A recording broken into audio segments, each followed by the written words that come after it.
ট্রাম্পের হুঁশিয়ারি ও লেবাননে ইসরায়েলি হামলা, সুতোর উপরে ঝুলছে মধ্যপ্রাচ্যের ভঙ্গুর যুদ্ধবিরতি। আইএসের হাতে গ্রেপ্তার ৬৩% নির্দোষ, ট্রাম্পের অভিযানে বিপাকে সাধারণ প্রবাসীরা। বার্থ রাইট সিটিজেনশিপ কি অর্থনীতির বোঝা? ট্রাম্পের নতুন পাবলিক চার্জ আইনে বিপাকে প্রবাসীরা। নিউ ইয়র্ক ছাড়ছে অ্যামাজন, নতুন ডেলিভারি আইনে বাড়তে পারে আপনার বার্ষিক খরচ $৬৬৪। আসসালামু আলাইকুম, আমি নিয়ামতুল্লাহ সিরাজি আপনাদের সাথে আছি বাংলা টিভির প্রাইম নিউজে। শুনছিলেন এসএনএস হোমলন সংবাদ শিরোনাম, এবারে জানাবো বিস্তারিত। ইরান যুক্তরাষ্ট্র যুদ্ধবিরতি কি কেবলই ঝড়ের আগে পূর্বাভাস? ট্রাম্পের কঠোর হুঁশিয়ারি আর লেবাননে ইসরায়েলি হামলায় মধ্যপ্রাচ্য এখন আগ্নেয়গিরির মুখে। তেলের বাজার অস্থির আর শান্তি আলোচনার ভবিষ্যৎ সুতোর উপরে ঝুলছে। ইসলামাবাদের বৈঠকে কি মিটবে এই সংকট, নাকি শুরু হবে মহাযুদ্ধ? মধ্যপ্রাচ্যের রণক্ষেত্রের সর্বশেষ আপডেট এবং নেপথ্যের ভূ রাজনীতি নিয়ে বিস্তারিত জানাচ্ছেন সামিরা বাঁধন।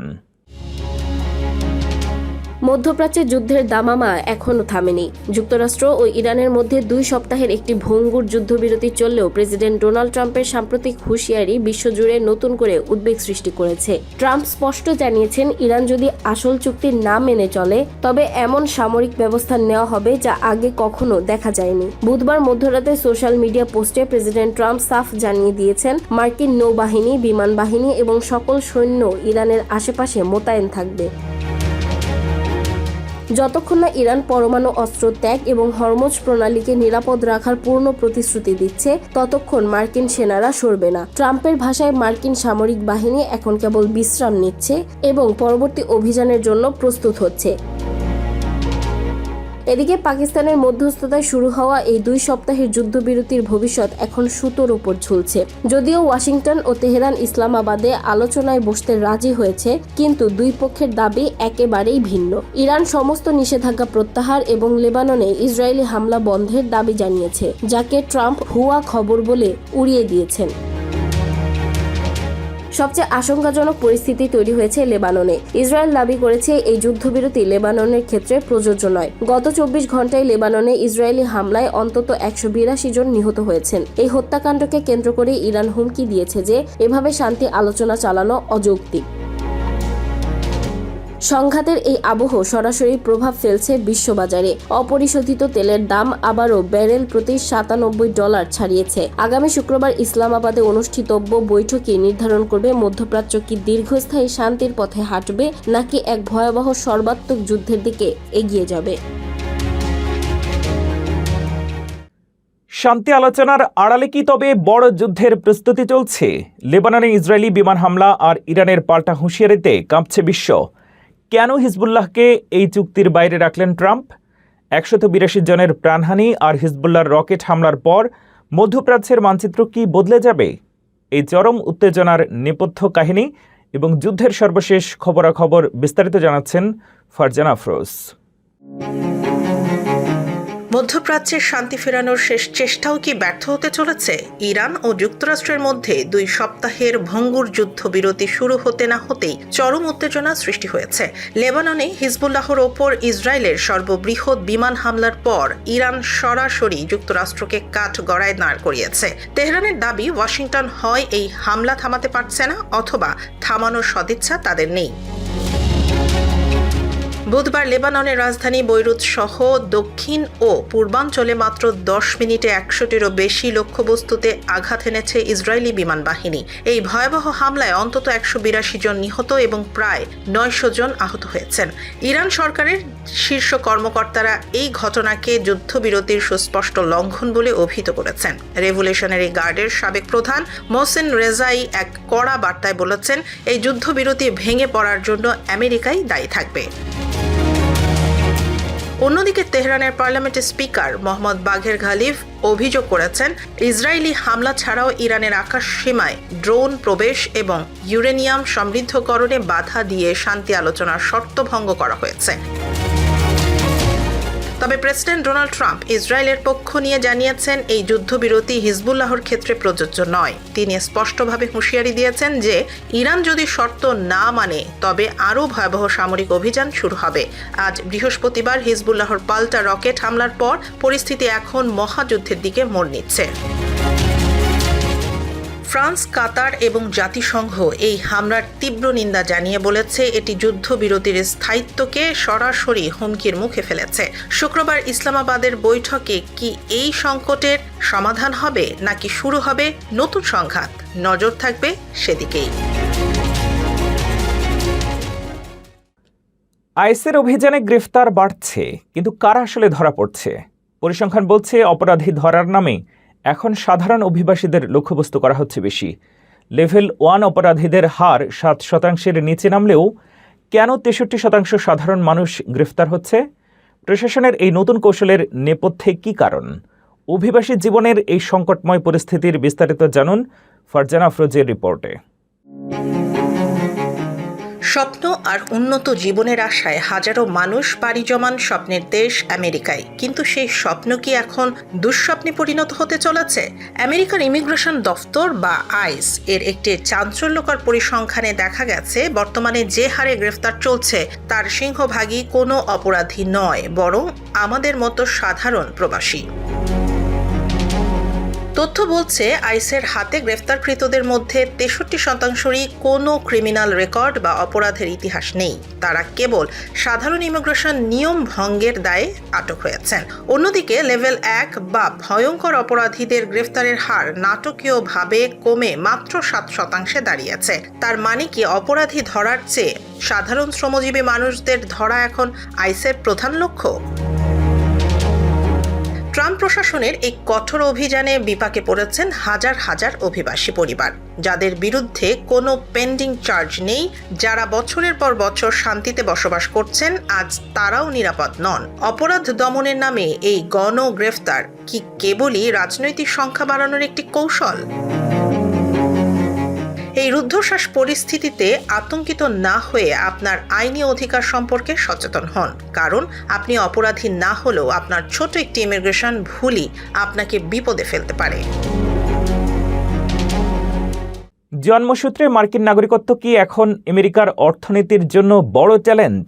সুপ্রিম কোর্টে ট্রাম্প বনাম বারবারা মামলার ঐতিহাসিক শুনানি এবং প্রেসিডেন্ট ট্রাম্পের ইমিগ্রেশন আইনের ফলে তৈরি হয়েছে নতুন বিতর্ক। পরিসংখ্যানে দেখা যাচ্ছে যুক্তরাষ্ট্রে বর্তমানে 53% অভিবাসী পরিবার কোনো না কোনো সরকারি সুবিধা ভোগ করছে। অভিযোগ উঠেছে নাগরিকত্বের আইনি সুযোগ ব্যবহার করে অনেকেই সরকারি কোষাগারের উপর চাপ বাড়াচ্ছেন। এর প্রেক্ষিতে প্রেসিডেন্ট ট্রাম্প পুনরায় পাবলিক চার্জ আইন কার্যকর করেছেন, যার ফলে সরকারি সাহায্যের উপরে নির্ভরশীলরা আর স্থায়ীভাবে বসবাসের অনুমতি পাবেন না। তবে সুপ্রিম কোর্টের প্রধান বিচারপতি জন রবার্টস ইঙ্গিত দিয়েছেন যে বিচার হবে সংবিধান অনুযায়ী, বর্তমানের সমস্যা দেখে নয়। এদিকে রিপাবলিকানরা এখন যোগ্যতার ভিত্তিতে পয়েন্ট সিস্টেম চালুর দাবি তুলছেন। তাদের মতে পারিবারিক সম্পর্কের চেয়ে শিক্ষা আর কর্মদক্ষতাকে অগ্রাধিকার দিলে মার্কিন অর্থনীতি আর শক্তিশালী হবে। মধ্যবর্তী নির্বাচনের আগে নাগরিকত্ব ও এই বিশাল বাজেটের বিতর্ক মার্কিন রাজনীতিকে কোন দিকে নিয়ে যায়, এখন সেটি দেখার বিষয়। ক্রিস্টি নোম কি তবে দুর্নীতির দায়ে পদচ্যুত হলেন? $200 মিলিয়ন বিজ্ঞাপন চুক্তি এবং বিলাসবহুল গালফ স্ট্রিম জেট কেনার পরিকল্পনার পর এবার সামনে এলো বোয়িং কেলেঙ্কারি। মাউন্ট রাশমোর থেকে শুরু করে ডিপোর্টেশন প্রজেক্ট, সবখানে কি অর্থের নয়ছয় হয়েছে? শিল্ড অফ দ্য আমেরিকার বিশেষ দূত হিসেবে নোয়েমের নতুন দায়িত্ব নিয়েও উঠেছে নানা প্রশ্ন। অবৈধ অভিবাসী তাড়ানোর নাম করে রাজকীয় বিলাসিতা। আমেরিকার গণ ডিপোর্টেশন কর্মসূচির জন্য যে বিমানটি কেনার কথা ছিল সেটি এখন ব্যবহৃত হতে যাচ্ছে হোয়াইট হাউসের শীর্ষ কর্মকর্তাদের ব্যক্তিগত প্রমোদতরী হিসেবে। এমনকি জানা যাচ্ছে খোদ ফার্স্ট লেডি মেলানিয়া ট্রাম্পও এই $70 মিলিয়ন লাক্সারি বিমানে চড়ে ঘুরে বেড়াবেন। করদাতার টাকায় কেনা এই বিমানটি আসলে কার জন্য? বোয়িং 737 ম্যাক্স 8 মডেলের এই বিশাল বিমানটি কিনতে খরচ হয়েছে প্রায় $70 মিলিয়ন। সাবেক হোমল্যান্ড সিকিউরিটি সেক্রেটারি ক্রিস্টি নোম দাবি করেছিলেন এটি জাতীয় নিরাপত্তার স্বার্থে এবং ডিপোর্টেশন কার্যক্রম ত্বরান্বিত করতে কেনা হয়েছে, কিন্তু সম্প্রতি ফাঁস হওয়া তথ্যে দেখা যাচ্ছে ভিন্ন চিত্র। এই বিমানের ভেতর রয়েছে একটি বিশাল কুইন সাইজ বেড, আধুনিক কিচেন, বড় ফ্ল্যাট স্ক্রিন টিভি এবং দামি ক্রিম রঙের লেদার সিট। অর্থাৎ এটি কোনো সাধারণ সরকারি বিমান নয়, বরং আকাশপথে এক চলন্ত রাজপ্রাসাদ। মজার বিষয় হলো এই বিমানের ব্যবহারের অনুমতি হোমল্যান্ড সিকিউরিটি নয়, বরং সরাসরি হোয়াইট হাউস থেকে দেওয়া হবে। ওয়াল স্ট্রিট জার্নালের রিপোর্ট অনুযায়ী প্রেসিডেন্ট ট্রাম্পের পরিবারের সদস্য ও তার ক্যাবিনেট মন্ত্রীরাই এর মূল ব্যবহারকারী হবেন। যে ক্রিস্টি নোম এই ক্রয়ের সাফাই গিয়েছিলেন, অদক্ষতা ও অর্থ অপচয়ের অভিযোগে তাকে ইতিমধ্যে পদ থেকে সরিয়ে দেওয়া হয়েছে। সমালোচকরা বলছেন, অভিবাসীদের ভয় দেখিয়ে বাজেট পাশ করিয়ে আসলে নিজেদের বিলাসিতার ব্যবস্থা করেছে ট্রাম্প প্রশাসন। এদিকে সাধারণ আমেরিকানদের করের বোঝা, অন্যদিকে প্রশাসনের কর্তাদের এমন আকাশচুম্বী বিলাসিতা। এ কি দ্বিমুখী নীতি নয়, নাকি জাতীয় নিরাপত্তার দোহাই দিয়ে এটি কেবলই অর্থের অপচয়? হোয়াইট হাউসে ডোনাল্ড ট্রাম্পের দ্বিতীয় মেয়াদের সবচেয়ে বড় চমক হিসেবে আবির্ভূত হয়েছেন মেলানিয়া ট্রাম্প। গতানুগতিক ফার্স্ট লেডির ইমেজ ভেঙে তিনি এখন শক্তিশালী অ্যাক্টিভিস্ট নেতা। পর্দার আড়ালে থাকা সেই শান্ত মেলানিয়া এখন সরাসরি নীতি নির্ধারণ এবং আন্তর্জাতিক কূটনীতিতে নেতৃত্ব দিচ্ছেন। গত 14 মাসেই মেলানিয়া তার কর্মদক্ষতার প্রমাণ দিয়েছেন। ইউক্রেনের 19 জন শিশুকে উদ্ধার থেকে শুরু করে জাতিসংঘ নিরাপত্তা পরিষদের সভাপতিত্ব করা প্রতিটি পদক্ষেপে তিনি দেখিয়েছেন নতুন এক তেজ। বিশেষ করে এআই জেনারেটেড অপরাধ দমনে তার ভূমিকা এখন বিশ্বজুড়ে প্রশংসিত। পুরনো ফ্যাশন আইকনের ইমেজ ছেড়ে মেলানিয়া এখন বেছে নিয়েছেন মার্জিত বিজনেস স্যুট, যা তার পেশাদারিত্বের বহিঃপ্রকাশ। ছেলে ব্যারন এখন কলেজে ব্যস্ত থাকায় মেলানিয়া তার সম্পূর্ণ সময় দিচ্ছেন জনকল্যাণমূলক কাজে। আজ বিকেলে হোয়াইট হাউস থেকে তার একটি বড় ঘোষণা আসার কথা রয়েছে, যা আন্তর্জাতিক মহলে নতুন আলোচনার জন্ম দেবে। সব মিলিয়ে মেলানিয়া 2 এখন কেবল প্রেসিডেন্টের স্ত্রী নন, বরং মার্কিন প্রশাসনের এক অপরিহার্য ব্যক্তিত্ব হয়ে উঠেছেন। নিউ ইয়র্কে অ্যামাজন কি বন্ধ হয়ে যাবে? সিটি কাউন্সিলের নতুন আইনের মুখে শহর ছাড়ার হুমকি দিয়েছে এই ই কমার্স জায়ান্ট। এর প্রভাবে ডেলিভারি চার্জ বেড়ে সাধারণ মানুষের বাৎসরিক খরচ $664 পর্যন্ত বাড়তে পারে। একদিকে শ্রমিক সুরক্ষা, অন্যদিকে দ্রব্যমূল্যের ঊর্ধ্বগতি। কোন পথে হাঁটবে নিউ ইয়র্ক? বিস্তারিত জানুন প্রতিবেদনে। বিশ্বখ্যাত ই কমার্স জায়ান্ট অ্যামাজন কি নিউ ইয়র্ক সিটি থেকে তাদের কার্যক্রম গুটিয়ে নেবে? সম্প্রতি সিটি কাউন্সিলে উত্থাপিত ডেলিভারি প্রোটেকশন অ্যাক্ট নিয়ে শুরু হয়েছে চরম উত্তেজনা। এই একটি বিলের প্রভাবে আপনার বার্ষিক ডেলিভারি খরচ বেড়ে যেতে পারে কয়েকশো ডলার। কি আছে এই বিতর্কিত বিলে? কেন এটি অ্যামাজনের জন্য মাথা ব্যথার কারণ হয়ে দাঁড়িয়েছে? কুইন্সের কাউন্সিলর টিফানি ক্যাবানের আনা এই বিলের মূল লক্ষ্য হলো অ্যামাজনের মতো কোম্পানিগুলোকে তাদের সাব কন্ট্রাক্টর বা থার্ড পার্টি ডেলিভারি পার্টনারদের পরিবর্তে সরাসরি কর্মী নিয়োগ করতে বাধ্য করা। বর্তমানে নিউ ইয়র্কের 5টি বরোতে প্রায় 5,000 কর্মী 40টিরও বেশি ছোট প্রতিষ্ঠানের অধীনে অ্যামাজনের পণ্য পৌঁছে দেয়। নতুন আইন পাশ হলে প্রতিটি লাস্ট মাইল ডেলিভারি সেন্টারকে সিটির কাছ থেকে লাইসেন্স নিতে হবে এবং সরাসরি কর্মী নিয়োগ দিতে হবে। অ্যামাজন সাফ জানিয়ে দিয়েছে, এই বিল কার্যকর হলে তারা তাদের 10টি ডিস্ট্রিবিউশন সেন্টার শহর থেকে সরিয়ে নিউ জার্সি বা ওয়েস্ট চেস্টারের মতো পার্শ্ববর্তী এলাকায় নিয়ে যেতে পারে। একটি অর্থনৈতিক সমীক্ষা বলছে, এতে ডেলিভারি যেমন ধীর হবে, তেমনি প্রতিটি পরিবারের বার্ষিক খরচ প্রায় $664 পর্যন্ত বেড়ে যেতে পারে। টিমস্টার্স ইউনিয়নের সমর্থনে আনা এই বিলটির পক্ষে ও বিপক্ষে সিটি হলের সামনে চলছে পাল্টাপাল্টি র্যালি। ডেমোক্র্যাটদের দাবি এটি কর্মীদের নিরাপত্তা এবং উন্নত প্রশিক্ষণ নিশ্চিত করবে। বিশেষ করে গত বছর লাস্ট মাইল ফ্যাসিলিটিগুলোর আশেপাশে ট্রাক দুর্ঘটনা 146% বৃদ্ধি পাওয়ায় নিরাপত্তা এখন প্রধান ইস্যু। অন্যদিকে ছোট ব্যবসা প্রতিষ্ঠানগুলো বলছে, এই আইন কার্যকর হলে অনেক লজিস্টিক কোম্পানি পুরোপুরি বন্ধ হয়ে যাবে। অ্যামাজন ছাড়াও ফেডেক্স, DHL এবং ডোরড্যাশের মতো কোম্পানিগুলো এই আইনের আওতায় পড়বে। একদিকে শ্রমিকের অধিকার, অন্যদিকে সস্তা ও দ্রুত ডেলিভারির সুবিধা। এই দুইয়ের লড়াইয়ে শেষ পর্যন্ত জয় কার হবে? নিউ ইয়র্কে আবারও সেই আগের ধীরগতির ডেলিভারি যুগে ফিরে যাবে? ইভি বিপ্লব কি এখন ব্যবহৃত গাড়ির বাজারে? সাশ্রয়ী ইভির খোঁজে মানুষ এখন ডিলারশিপে ভিড় করছে, কিন্তু ব্যবহৃত গাড়ির দাম কি সাধারণ মধ্যবিত্তের নাগালে থাকবে? জেরেমি রোব এর পূর্বাভাস অনুযায়ী আগামী কয়েক মাস বাজার কেমন থাকবে? গাড়ির চড়া দাম আর বিশ্ব অর্থনৈতিক মন্দার আশঙ্কার মাঝে আপনার করণীয় কি? তা নিয়ে বিস্তারিত তথ্য জানুন। আমেরিকার মধ্যবিত্তের জন্য গাড়ি কেনা এখন এক দুঃস্বপ্নে পরিণত হচ্ছে। আপনি যদি একটি ব্যবহৃত বা সেকেন্ড হ্যান্ড গাড়ি কেনার কথা ভেবে থাকেন, তবে আপনার জন্য রয়েছে একটি সতর্কবার্তা। নতুন এক রিপোর্ট অনুযায়ী ব্যবহৃত গাড়ির দাম এখন গত 3 বছরের মধ্যে সর্বোচ্চ পর্যায়ে পৌঁছেছে। কেন হঠাৎ এই দাম বৃদ্ধি? চলুন বিস্তারিত জেনে নেই। কক্স অটোমোটিভের ম্যানহেইম ইন্ডেক্স অনুযায়ী মার্চ মাসে ব্যবহৃত গাড়ির পাইকারি দাম গত বছরের তুলনায় 6.2% বেড়েছে। 2023 সালের গ্রীষ্মের পর গাড়ির বাজারে এমন চড়া দাম আর দেখা যায়নি।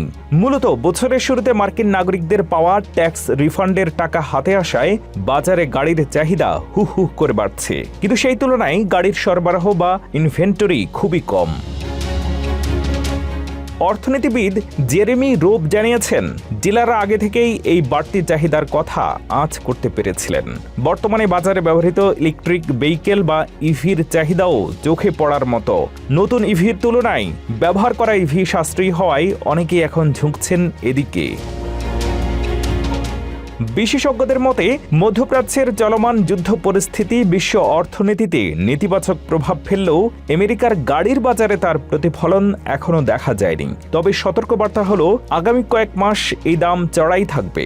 বছরের দ্বিতীয়ার্ধে গিয়ে হয়তো বাজার কিছুটা স্থিতিশীল হতে পারে।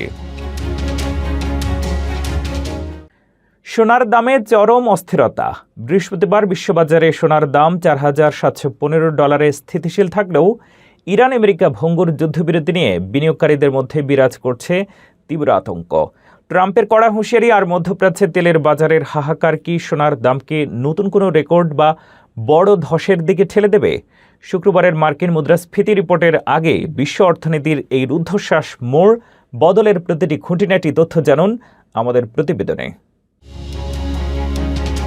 বিশ্বজুড়ে বিনিয়োগকারীদের চোখে এখন আতঙ্কের ছাপ। বৃহস্পতিবার সোনার দাম $4,715 স্থিতিশীল থাকলেও বাজারের ভেতর বইছে অস্থিরতার ঝড়। ইরান ও আমেরিকার মধ্যকার ভঙ্গুর যুদ্ধবিরতি কি শেষ পর্যন্ত টিকবে, নাকি সোনার দাম সব রেকর্ড ভেঙে নতুন উচ্চতায় পৌঁছাবে?